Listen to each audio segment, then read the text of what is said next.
अस्सलाम वालेकुम नाज़रीन, प्रोग्राम न्यूज़ आए में खुशामदीद। मैं हूँ नादिर गुरामानी। इस वक्त तहरीक इंसाफ पर पाबंदी के लिए जो दरख्वास्त दायर हुई है, ओन चौधरी जो चेयरमैन PTI के साबिक बहुत इंतहाई करीब रहने वाले दोस्त थे, उनकी जानिब से ये दरख्वास्त दायर की गई है, जिसमें ये इस्तदा की गई है कि तहरीक इंसाफ पर पाबंदी आयद की जाए। दूसरी जानिब अगर देखें तो जो गिलगित बल्तिस्तान की सूरत हाल है, उस हवाले से भी खुद अब पीपल्स पार्टी के अंदर से ये आवाज़ उठना शुरू हो गई है कि जो कुछ वहाँ पे हुआ वो दुरुस्त अमल नहीं था। खुद साबिक चेयरमैन सेनेट और पीपल्स पार्टी के सीनियर रहनुमा रज़ा रब्बानी ने यह कहा है कि गिलगित बल्तिस्तान असम्बली की पुलिस के हाथों बेहुरमती की मजम्मत करते हैं, और उन्होंने ये भी कहा है कि जमहूरी क़ुव्वतों की मुंतखब असम्बलियों के तहफ़्फ़ुज़ में कमज़ोरी दिखाई जो है वो दी है। कल जो भी कुछ हुआ वो उनकी मजम्मत भी करते हैं और कहते हैं कि इस मामले का नोटिस लिया जाए।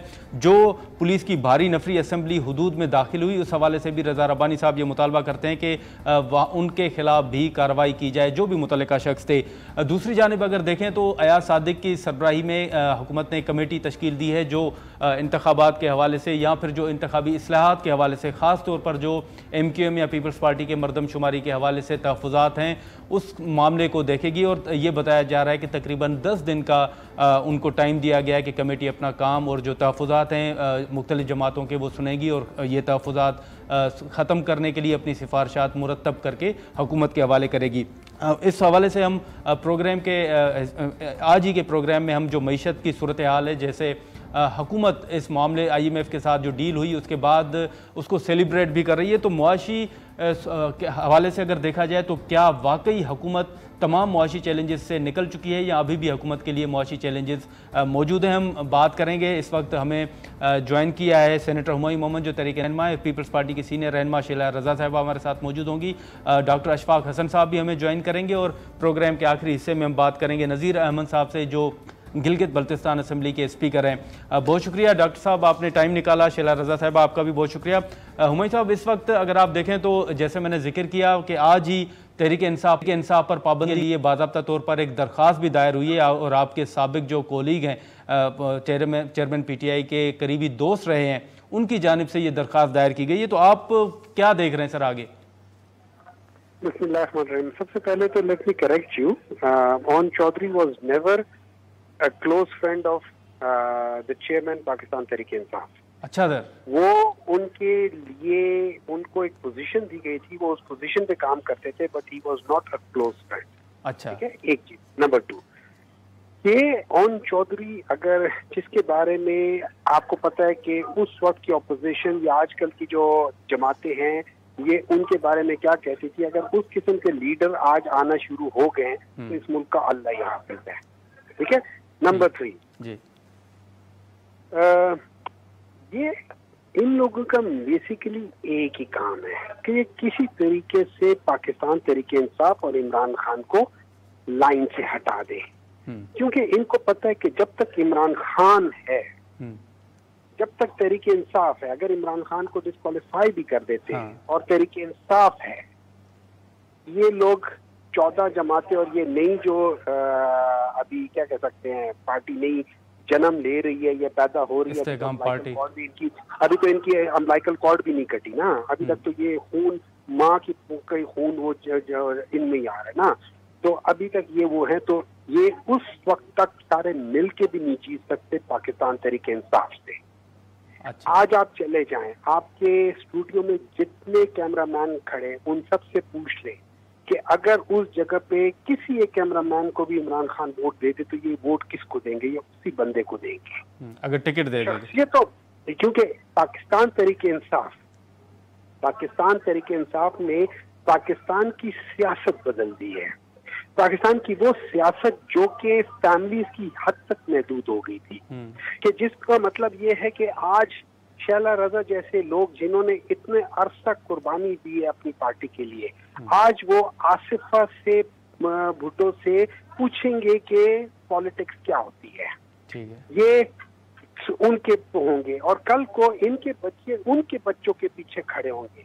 पहले यहाँ पे आपने देखा पाकिस्तान मुस्लिम लीग नून के बड़े बड़े बुर्ज पहले नवाज शरीफ के साथ थे, मान लिया। नवाज शरीफ वो शख्स था जिसने जुनेजो को कमर में छुरा घोंपा था, आज ये सब उनके साथ खड़े हैं। आज फिर उसके बाद उसकी बेटी के साथ खड़े हैं। उसके पीछे हाथ बांध के खड़े, कल उसके बेटे के पीछे हाथ बांध के खड़े। ठीक है, ठीक है हुमायूं साहब, अगर शैला रजा साहबा की इंसाफ ने उन चीजों को बदल के रख दिया। ठीक है, ठीक है, लेकिन अगर शैला रजा साहबा की तरफ चलें, शैला साहबा आपने, अब हुमायूं साहब तो कह रहे हैं कि ओन चौधरी साहब जो हैं वो कभी करीबी दोस्त नहीं रहे, लेकिन हमने तो माजी में यही देखा है, अगर आपके इल्म में भी हो, लेकिन उससे हटके अगर बात करें तो क्या जो इस वक्त पाबंदी की दरख्वास्त दायर की है ओन चौधरी साहब ने, आप पीपल्स पार्टी भी इसकी हिमायत करती है? देखिए, पहली बात तो ये है कि मौजूदा हुकूमत जो है वो इंतकामी सियासत पे यकीन नहीं रखती, और जो बात चेयरमैन पीटीआई को समझाई जानी थी कि भाई ठीक है, आपको जो है थर्ड ऑप्शन के तौर पे लाया गया है, आरटीएस बिठा के लाया गया है, लेकिन इस वक्त सबसे अहम चीज़ मुल्क की मईशत है, तो उन्होंने कहा ऑपोजिशन, तो मौजूद उस वक्त की अपोजिशन और इस वक्त की हुकूमत के लिए उनकी कोई हैसियत नहीं है, और हमने मईशत को सही किया है। जो वो कर रहे हैं और करेंगे, जो वो एक मुआहिदा करके गए थे, जिसके लिए उनके वज़ीर ख़ज़ाना ने कहा था कि 4 साल तक कोई माशी पॉलिसी नहीं थी, जिसके लिए उनके वज़ीर ख़ज़ाना ने कहा था कि एक के बाद एक ऑप्शन लेते थे, और पीपल्स पार्टी ने बहुत अच्छा IMF से मुआहिदा किया था, फिर उन्हीं के लोगों ने कहा था कि हमने रही सही माशी पॉलिसी पे बारूदी सुरंगें बिछा दी, हमने मईशत को तरजीह दी है। एक दिन के लिए भी पीटीआई के चेयरमैन जेल नहीं गए, जबकि मेरे पार्टी के लीडर आसिफ अली जरदारी साहब के ऊपर सिंध में मुकदमा नहीं चल सकता था। स्पीकर मेरा आज भी उनके बनाए हुए मुकदमों में घिरा हुआ है। खुर्शीद शाह साहब ने इतनी जेल सही, शर्जील इनाम मेमन को इतना। तो पहली बात तो यह है कि जो इमरान साहब, जिनको नाम भी अब लोग थू करते हैं, क्योंकि किसी ने भी, हमारी पार्टी ने मुल्क की सियासत के लिए अपनी जानें दी हैं, लेकिन कभी अपनी जो है आर्मी इंस्टॉलेशन पे हमले नहीं किए, अपने शोहदा को जो है डिग्रेड नहीं किया, अपने लेकिन शैला साहब, अब आप पर ये तनकीद हो रही है ना कि माजी में आपके रहनुमा जेलों में थे। अब इन्होंने मुझे मेरा ताना दिया, हुजूर आसिफा साहिबा 30+ हो रही हैं और वो अभी तक उन्होंने इलेक्शन नहीं लड़ा, और मैं वर्कर जिसका अपना ज़ाती घर नहीं है, 7 दफ़ा एक्टिंग गवर्नर, 2 दफ़ा डिप्टी स्पीकर, और ये 3rd टर्म है कि मैं जो हूँ वो मिनिस्टर हूँ।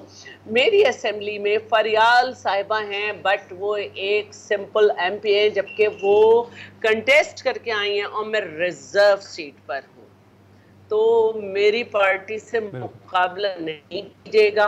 रही बात आपकी पार्टी ने वाकई एक नया कल्चर किया, ऐसे लोटे तोड़े गए कि शाह महमूद कुरैशी और जावेद हाशमी जो कि एक दूसरे के मुखालिफ लड़ते थे, एक ही डाल पे आके बैठ गए।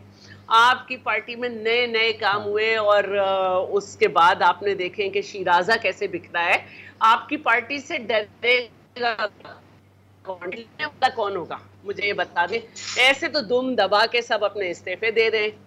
हमने तो सिर्फ मैं वर्कर थी, 20 साल की उम्र थी मेरी। अगर पार्टी पे बुरा वक्त पड़ा तो मैंने जो है 27 दिन CIA सेंटर में काटे, और 27 दिन से पहले मैं 5 दफ़ा अरेस्ट हुई, उसके बाद 4.5 महीने मैंने जेल में काटे। तो भाई खड़े भी तो रहो। ये क्या, मैंने एक दफ़ा शेर पढ़ा था, दोबारा पढ़ देती हूँ। भंवर से लड़ो, तुंद लहरों से उलझो, कहाँ तक चलोगे किनारे किनारे के। हर एक ने अपना एक किनारा पकड़ लिया कि हम ब्रेक ले रहे हैं, हम ये कर रहे हैं। भाई आप खड़े रहें। ठीक है, तो हुमायूं साहब, अब शैला साहबा की गुफ्तगू आप सुन रहे हैं, वो कह रहे हैं कि आप खड़े रहें, आपके लोग जो हैं वो दूसरी जमातों में जा रहे हैं, लेकिन उससे हटके अगर आप देखें तो कौमी असम्बली में तो चलें ठीक है आप नहीं हैं, सेनेट में तो तहरीक इंसाफ मौजूद है, लेकिन ये तासुर दिया जा रहा है कि शायद वहाँ भी आप इतने मुतहरिक नहीं हैं। आपके जो माजी में रहनुमा गिरफ्तार हुए उनकी प्रोडक्शन ऑर्डर के लिए दरख्वास्त तक नहीं दी गई। देखिए, ऐसा है कि प्रोडक्शन ऑर्डर की जो दरख्वास्त हम लोगों ने बिल्कुल दी थी, चेयरमैन सेनेट ने उसको आगे नहीं किया। अच्छा, ये आप उनसे सवाल बनता है, जरूर उठता है। बाकी इसमें कोई शक नहीं है कि जब तोड़ फोड़ की बात करते तो हमने वो टाइम भी देखा है कि जिस वक्त पाकिस्तान का त्यारा अगवा हुआ था, हमने वो टाइम भी देखा है जब अल जुल्फिकार का एक आमिर के दौर में अल जुल्फिकार का मोहर लगा के इनके साथ ज्यादती की गई। जब इन लोगों के साथ ज्यादती हुई थी उस वक्त भी घर की चादर और 4 दीवारी पामाल नहीं हुआ। आज हो क्या रहा है, शैला रजा साहिबा को शायद मालूम नहीं है कि कितने लोग हैं। शैला रजा साहिबा बैठी रही है शिरीन मजारी के साथ, क्या ये वाकई समझते हैं कि शिरीन मजारी वो शख्सियत है जो पढ़ के प्रेस कॉन्फ्रेंस करेगी? क्या शिरीन मजारी का वो टेम्परामेंट है कि वो पढ़ के वो करे? क्या शिरीन मजारी की बेटी ये है कि जिसको अपनी माँ की मदद चाहिए हो? क्या इनको नहीं पता कि क्या प्रेशर डाले जा रहे हैं? नहीं, लेकिन हुमायूं साहब आप इससे इनको नहीं पता, क्या इनको नहीं पता कि इस वक्त उमर चीमा जो कि उनको पकड़ा हुआ है, उनकी बीवी को भी पकड़ा हुआ है, जो जिसका पॉलिटिक्स से कोई। लेकिन हुमायूं साहब आप देखें ना कि इस वक्त आपके दौरे हुकूमत में क्या फिर पीपल्स पार्टी हो या नून लीग, उनकी क़यादत जेलों में नहीं थी। आज देखेंगे, मैं एक बार बता देता हूं, आज आप देखें कि कहा जा रहा है कि वो सियासी केसेस थे। सर पाकिस्तान तहरीक इंसाफ के जमाने में टोटल 2 या 3 या 4 लोगों के ऊपर केस हुए, बाकी सारे केस पुराने केस थे। चाहे वो LNG का केस था, चाहे वो किसी के ऊपर था, वो पहले के केसेस थे। वो पाकिस्तान मुस्लिम लीग नून के टाइम के केसेस थे, नैब के केसेस थे। नैब ने उनके ऊपर किया था। नैब बेसिकली एक इंडिपेंडेंट इदारा है, लेकिन नैब मिसयूज होता है। मैं उसका बिल्कुल मानता हूँ कि मिसयूज होता है। मैं ये समझता हूँ नैब को हमें ठीक करना चाहिए था। अनफॉर्चुनेटली जितना ठीक करना चाहिए था, उसके अंदर जो चीजें होनी चाहिए थी वो नहीं हुई। ना पहले के दौर में हुई, ना इनके दौर में हुई, ना हमारे दौर में हो सकी, ना कर सकी। ये हमारी कमजोरी है, हम पार्लियामेंटेरियन की कमजोरी है। क्योंकि जब हम पावर में आते हैं तो हम अपने पास वो एक लिवरेज रखना चाहते हैं, हम उससे आगे नहीं बढ़ सकते। नाज़रीन, यहाँ पर एक शॉर्ट ब्रेक लेते हैं। ब्रेक के बाद हम सेनेटर हुमायूं मोहम्मद और शैला रजा साहिबा से गुफ्तगू जारी रखेंगे।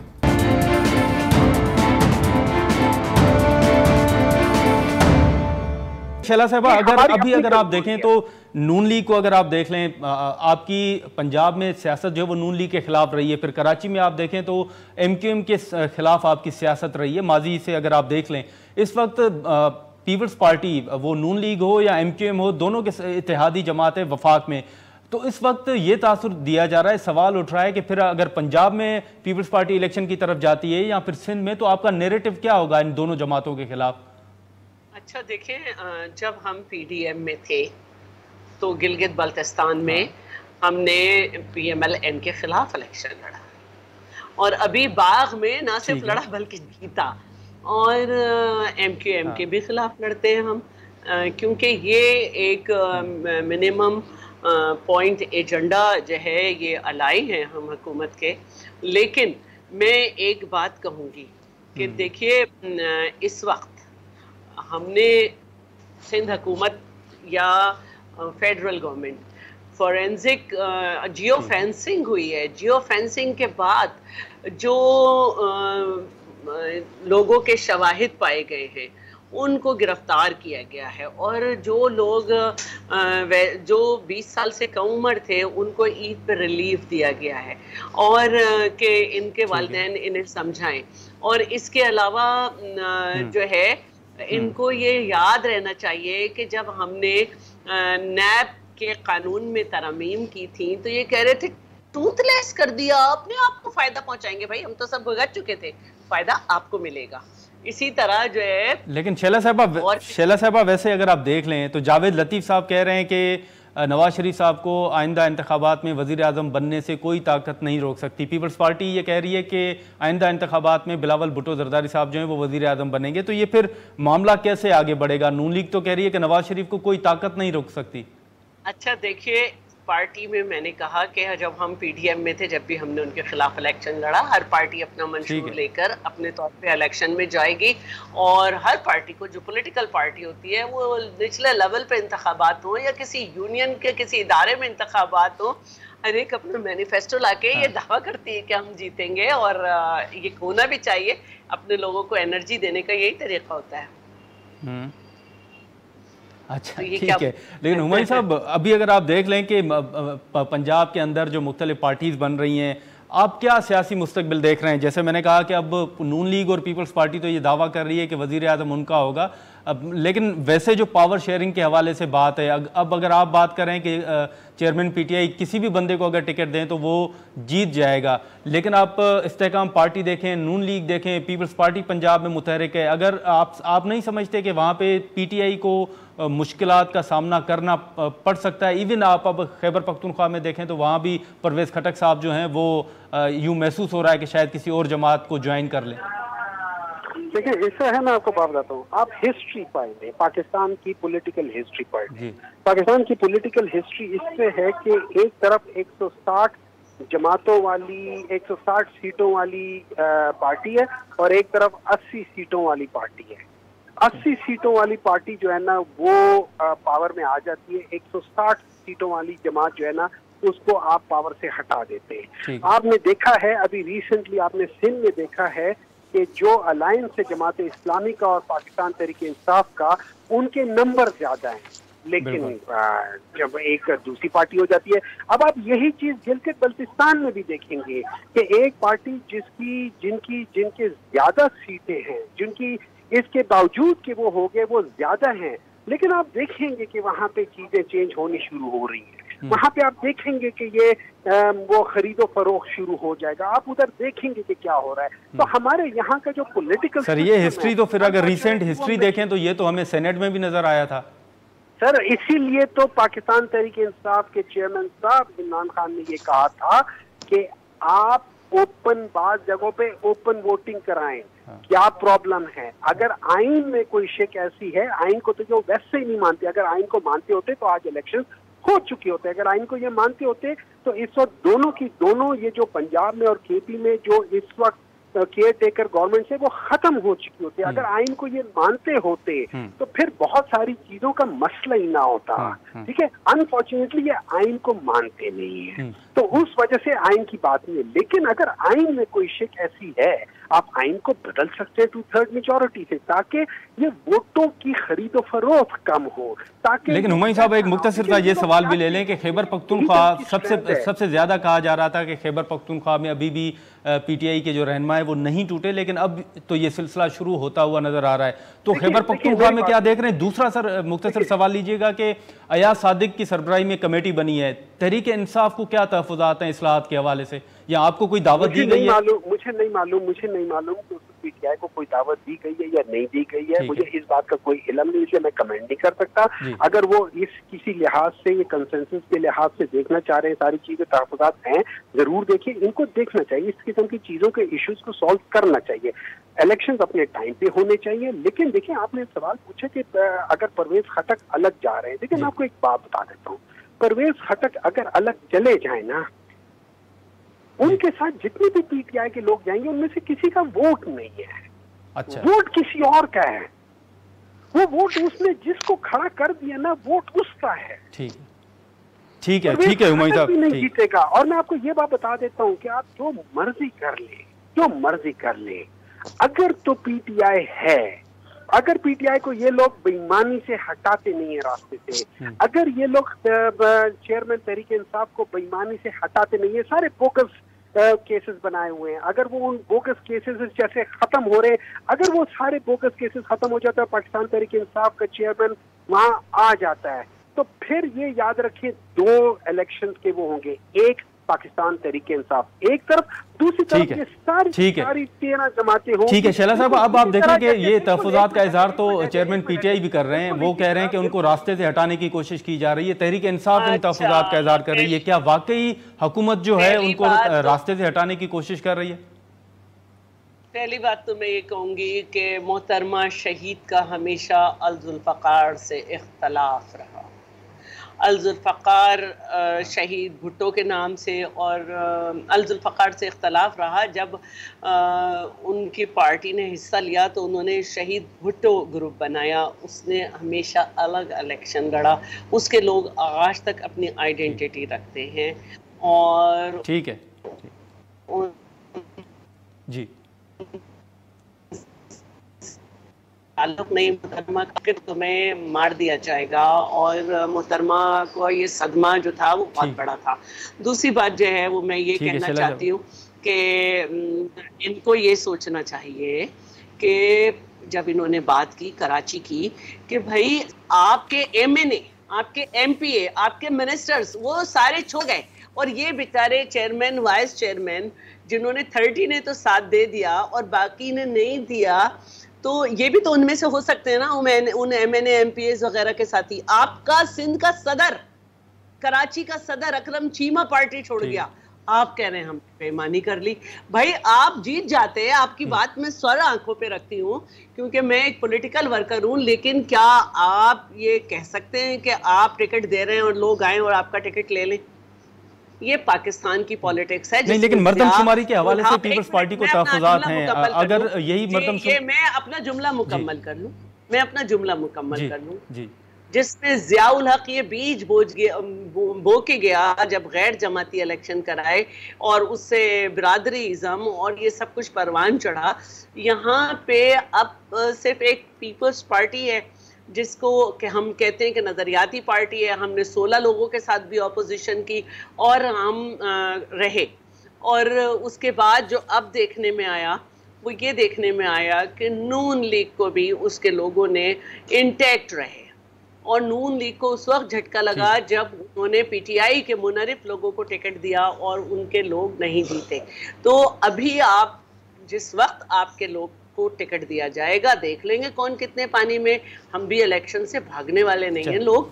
हमने मोहतरमा की शहादत के बाद भी इलेक्शन में पार्टिसिपेट किया, और जब हमारे लिए तालिबान ने कहा था कि जहां होगा आपका जलसा वहां बॉम्ब से उड़ाएंगे, उस वक्त पीटीआई के रहनुमा और नून लीग के रहनुमा बड़े खुश जलसे कर रहे थे। हम उस वक्त भी पीछे नहीं हटे।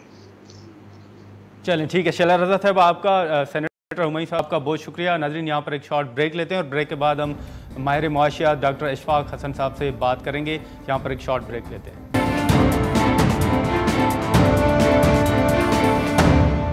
प्रोग्राम में दोबारा खुशामदीद। इस वक्त माहिर मुआशियात डॉक्टर इशफाक हसन साहब हमारे साथ मौजूद हैं। बहुत शुक्रिया डॉक्टर साहब, आपने टाइम निकाला। इस वक्त अभी भी जो वज़ीर-ए-आज़म साहब ने खिताब किया है उसमें उन्होंने कहा है कि हुकूमत ने बड़ी मुश्किल से जो IMF प्रोग्राम है वो बहाल करवाया है, और आपने देखा कि IMF के साथ ये मुआहदा जो इब्तदाई लेवल पर हुआ है उसके बाद हुकूमत बड़ा खुश नज़र आ रही है। इवन हमने देखा कि सोशल मीडिया पर भी मुबारकबादें जो है वो वसूल की जा रही थी। आप समझते हैं कि IMF के साथ जो इस वक्त मुआहदा होने जा रहा है या इब्तदाई तौर पर जो हुआ है, आप समझते हैं कि अब वाकई हुकूमत जो है वो मुश्किलात से निकल गई है? डिफ़ॉल्ट वाली बातें तो ठीक है अपनी जगह, लेकिन आप समझते हैं कि तमाम चैलेंजेस जो थे मुआशी वो ख़त्म हो गए हैं?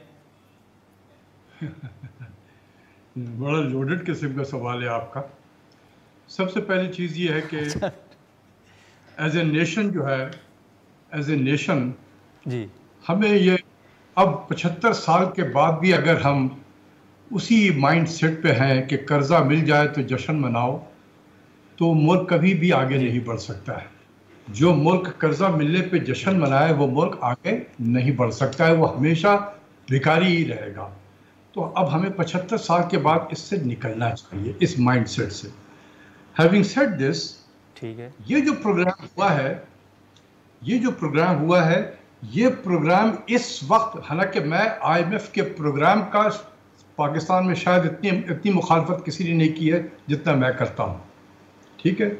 और उसकी वजह भी मैं आपको आगे चल के बताऊँगा कि मैं क्यों इतनी शदीद नफरत करता हूँ। क्योंकि मैं समझता हूँ कि IMF के प्रोग्राम से दुनिया में जितने मुल्क गए हैं वो कभी उससे बाहर नहीं निकले हैं, वो उसी के दस्ते नगर होकर रह गए हैं। लेकिन ये जो अभी जो मुआहदा हुआ है ना, स्टैंड बाय अरेंजमेंट, ये मुआहदा मैं कहूँगा, हैविंग मेरे जो भी ख्यालात हैं IMF के बारे में, IMF के प्रोग्राम के बारे में, ये मुआहदा वक्त की ज़रूरत थी। ये मुआहदा वक्त की ज़रूरत थी और उसके कई वजूहात हैं। इस प्रोग्राम को समझने की कोशिश की जाए। देखिए, ये हमारा इससे पहले एक्सटर्नल फंड फैसिलिटी था जो 30 जून को ख़त्म हुआ। इसमें तकरीबन 11 हमें रिव्यू करना था IMF ने, 11 मरतबा। तो 8 रिव्यू तो हो गए थे। 9th रिव्यू के लिए बहुत सारे इक़दाम जो हमें करने थे वो हमने उसमें किए, लेकिन IMF जो था वो गोल पोस्ट चेंज करता रहा। जब हम वो जो इक़दाम को बताएं वो हम कर लें, वो गोल पोस्ट चेंज कर दे, फिर हम ग्राउंड जीरो पे आ जाएं, फिर हम बातचीत करते जाएं। इसी तरीके से वो गोल पोस्ट चेंज करते करते करते आखिरी दिनों में, चंद दिनों में, जब हमारे वज़ीर-ए-आज़म साहब की मुलाकात IMF के मैनेजिंग डायरेक्टर से पेरिस में हुई, तो उन्होंने फिर एक पर्ची पकड़ाई पाकिस्तान को। कि जी आप इंटरेस्ट रेट को बढ़ाएं, आप एडिशनल टैक्स मेजर दें 225 बिलियन के, अच्छा आप इंपोर्ट पे पाबंदी ख़त्म कर दें, अच्छा आप PDL के रेट को बढ़ा दें, वगैरह वगैरह इस किस्म के हमने वो भी कर दिया। जब वो हमने सब ने कर दिया और हमने कहा कि जी देखो अब हमें 9th रिव्यू का पैसा हमें दे दें, तो उन्होंने कहा जी टाइम ही ख़त्म हो गया, 30 जून हो गया, हम तो बोर्ड में नहीं ले जा सकते अब इसको। तो क्या हल निकाला गया कि देखो 3 रिव्यू करते थे उसके, 9th review, 10th review and 11th review. तो हम अब ये करते हैं कि एक नया प्रोग्राम आपको दे देते हैं, जो 9th रिव्यू में आपने इक़दाम किए हैं, नए प्रोग्राम का प्रायर एक्शन तस्वर किया जाएगा।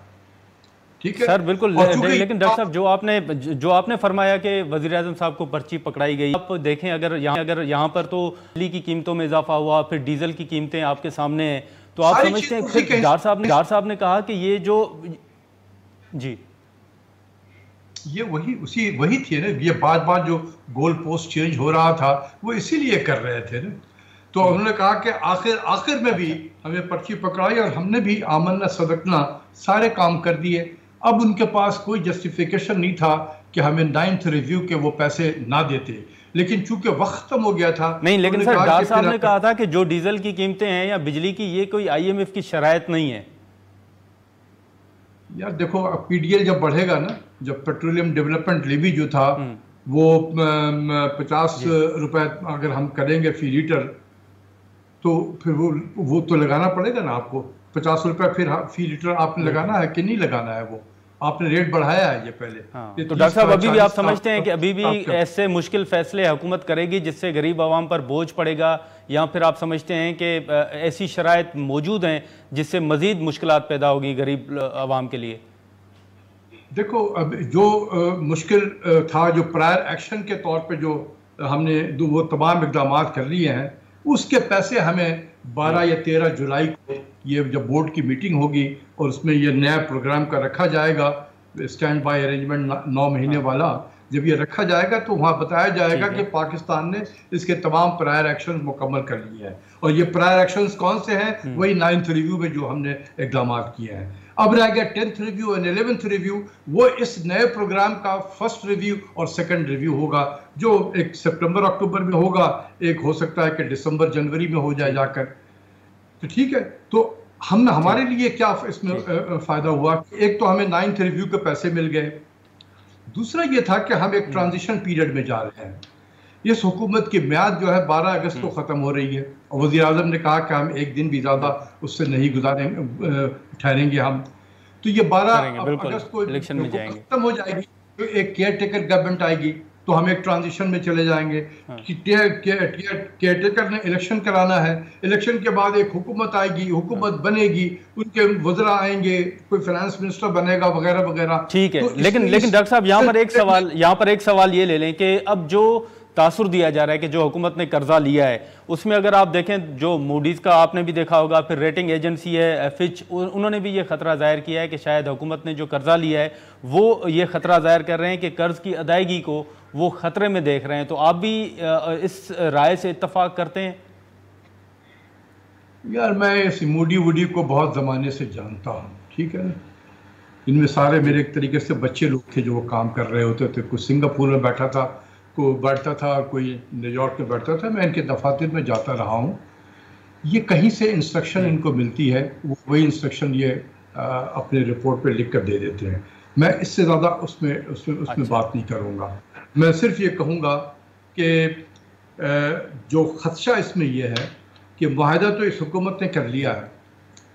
पहले ये $1 बिलियन से 1.2 बिलियन डॉलर गालिबन हमें मिल जाएगा 13-14 जुलाई तक। उसके बाद जो रिव्यू होगा उस वक्त केयर टेकर गवर्नमेंट बैठी होगी। अब वो केयर टेकर गवर्नमेंट, उसके जो भी कौन भी फाइनेंस मिनिस्टर होगा, क्या होगा, अब मुझे नहीं पता है कि ये जब IMF का डॉक्यूमेंट आएगा तो उसमें ये दिया होगा कि सेकंड रिव्यू में हमने पहला जब रिव्यू होगा सितंबर अक्टूबर में तो उसके लिए क्या अहदाफ रखे होंगे उन्होंने, उसके बाद नवंबर दिसंबर के लिए जब सेकंड रिव्यू होगा तो क्या अहदाफ रखे हुए होंगे हमें देंगे वो कंडीशंस के तौर पे इम्प्लीमेंट करने के लिए।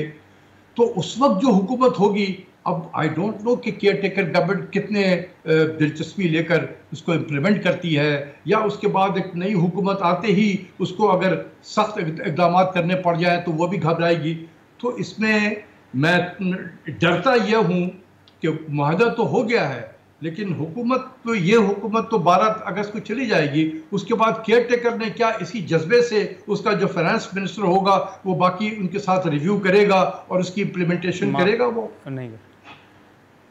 तो ये है इसमें। लेकिन डॉक्टर साहब आपको याद होगा कि हाल ही में बिजनेस कम्युनिटी ने मुलाकात की साबिक सदर आसिफ अली जरदारी से, फिर उनके कराची से बड़े तहफ़्फ़ुज़ात थे, कैसर अहमद शेख साहब ने डार साहब के सामने भी रखे।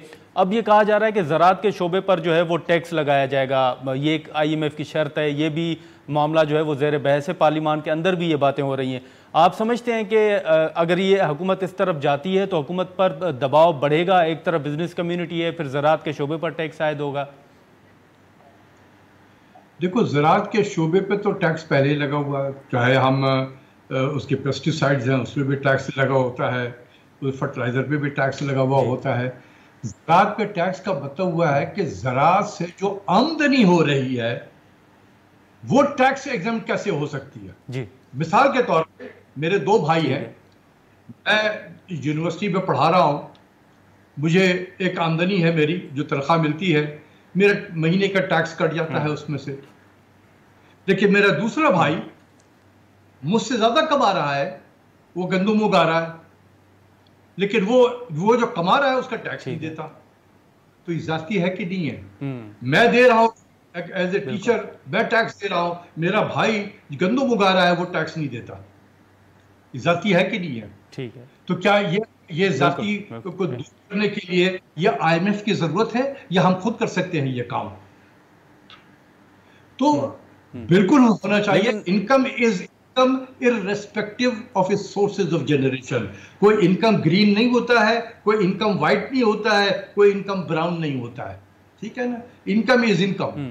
आपने कमाया है आप टैक्स देंगे, जिस तरीके से मैं कमाता हूं तो मैं टैक्स देता हूं, आप कमाते हैं आप टैक्स देते हैं, तो बिल्कुल सही है। लेकिन डॉक्टर साहब, अब ये एक सवाल है, अब शायद ये हो तो सियासी सवाल, लेकिन अगर आप इसको बतौर माहिर मुआशियात आप अगर इसको देखें कि जो वज़ीर आज़म साहब ने दावत दी है या पेशकश की है CPEC मंसूबे के हवाले से भारत को, और कहा गया है कि भारत जो है वो इस मंसूबे में रुकावट बनने की बजाय इससे फ़ायदा उठाए, तो आप समझते हैं कि हुकूमत का ये फैसला जो है वो दुरुस्त होगा जो भारत को पेशकश की गई है?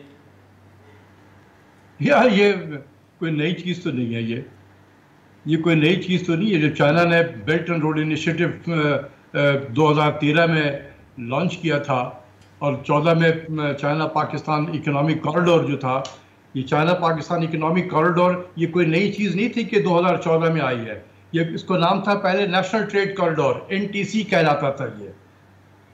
ये आप लोगों को नहीं है इसका पता। मैंने इस पर एक आर्टिकल भी लिखा था, तो जिसमें उस वक्त हुकूमत के जो वज़रा थे बड़े नाराज हुए कि आपने इलेक्शन के ज़माने में एक हम क्रेडिट लेना चाहते थे तो आपने उसको ख़राब कर दिया। लेकिन सर, हुकूमत तो ये कहती रही है कि भारत इस मंसूबे को सबूताज करना चाहता है, और अब वही हुकूमत जो वो भारत को कह रही है कि आप इससे फ़ायदा उठाएं। देखो, कहने से तो नहीं होगा, उनका एक स्टेटेड प्रिंसिपल है, उनका ये कहना है कि वो शायद बेल्ट एंड रोड इनिशिएटिव के खिलाफ नहीं है, लेकिन CPEC के खिलाफ है। वो उनके 2-3 इसके वजूहात हैं, मैं बता देना चाहता हूँ। एक तो ये है कि वो कहते हैं कि CPEC जो है आपका चाइना पाकिस्तान इकोनॉमिक कॉरिडोर, ये आज़ाद कश्मीर से होते हुए और गिलगित बल्तिस्तान से होते हुए जाता है, चाइना को से कनेक्ट करता है। ये तो हमारा इलाका है। उनके नज़दीक हमारा जो आज़ाद कश्मीर है वो पाकिस्तान ऑक्युपाइड आज़ाद कश्मीर है, और गिलगित बल्तिस्तान जो है ये उनका हिस्सा है, हमने कब्जा किया हुआ है। ये उनके पॉइंट ऑफ व्यू से कह रहा हूँ। तो वो स्टेट अगर वो हमसे कोऑपरेट करना शुरू, हम तो हमेशा से कहते रहे कि भैया आपका स्टांस गलत है। जब हम ये शाहराह सिल्क बन रहा था 60s, लेट 60s और अर्ली 70s में मुकम्मल हुआ, तो बन रहा था जब, तो हम तो ये शाहराह रेशम के जरिए से भारत चाइना के साथ तो हमारे ट्रेड बहुत ज़माने से चल रहे थे, CPEC से पहले चल रहे थे। तो उस वक्त कहाँ सोए हुए थे आप? ये CPEC पर है तो आप जाग गए कि नहीं ये तो गलत काम हो रहा है। तो इंडिया का भी स्टांस जो है ये कोई क्रेडिबल स्टांस नहीं है। ये सिर्फ वो नहीं चाहता है कि मेरे आसपास जो है वो चाइना भी आ जाए, इस रीजन में जहाँ मेरी चौधराहट है वहाँ चाइना कैसे आ जाएगा। तो इसलिए वो इसका मुखालिफ है। हमारे कह देने से ये अखबारात की जीनत तो बन सकता है, लेकिन इंडिया का एक स्टेटेड व्यू है वो उससे कभी भी पीछे नहीं हटेगा। ये मेरा ज़ाती पीछे नहीं हटेगा। ठीक है, बिल्कुल ठीक है। डॉक्टर अशफाक हसन साहब, आपका बहुत शुक्रिया सर। आपने नाज़रीन डॉक्टर अशफाक हसन साहब की गुफ्तगू आपने सुनी। यहाँ पर हम एक शॉर्ट ब्रेक लेंगे और ब्रेक के बाद जो गिलगित बल्तिस्तान की सूरत हाल है, ख़ास तौर पर जो कल वहाँ पे सूरत हाल बनी और नए वज़ीर आला के इंतखाब के हवाले से अब ये कहा गया है अदालत की जानिब से कि नया जो शेड्यूल है वो जारी किया जाए, उस सूरत हाल पर हम बात करेंगे। लेकिन यहाँ पर एक शॉर्ट ब्रेक लेते हैं।